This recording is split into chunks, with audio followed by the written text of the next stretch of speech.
ஐயோ, எல்லா வேலையும் எங்க அம்மாவே செய்ய வேண்டியிருக்கு. பாவம், எங்க அம்மாவுக்காவது சீக்கிரம் ஒரு கல்யாணத்தை பண்ணணும்டா சாமி. என்னடா ஆமா அம்மி ஆட்டுது? இல்லையே, சப்பாத்தி இல்ல தேய்க்குது.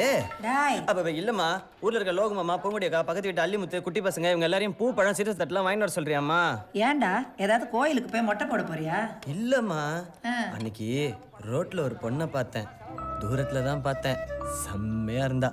நம்ம குடும்பத்துக்கு ஏத்த மாதிரி லவ் ஆயிடுச்சா, அதான் அவங்களெல்லாம் கூட்டு போய் பொண்ணு கேட்கலாமேன்னு. அடி, தருதல மாப்பா வச்சுட்டு ஷோ காட்டும் போதே நினைச்சேன்டா கிறுக்கு தரமா இந்த மாதிரி ஏதாவது பண்ண வேணும். இப்ப எதுக்கு ஒரு ஹீரோ அட்டாக் பண்ற? நான் என்ன அந்த பொண்ணை கூட்டிட்டு ஓடுறேன் நான் சொன்னேன்? எல்லாரும் வாங்க போய் பொண்ணு கேட்பேன் தானே சொன்னேன்.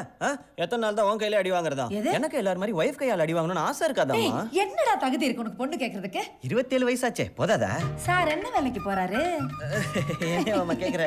பொண்ணு வீட்டுக்காரன் கேட்பாங்க, என்னடா பதில் சொல்றது? அந்த பொண்ணு வாழ்க்கை கெடுறதுக்கு நான் காரணமா இருக்க மாட்டேன். போடா. அப்ப நீ வரல. அப்ப நீ போவியோ? நீ வரலனா எனக்கு யாரும் இல்லைன்னு நினைச்சியா? என் ஃப்ரெண்ட்ஸ் இருக்கானுங்க, கூப்பிட்டா லைன்ல வந்து நிப்பானுங்க.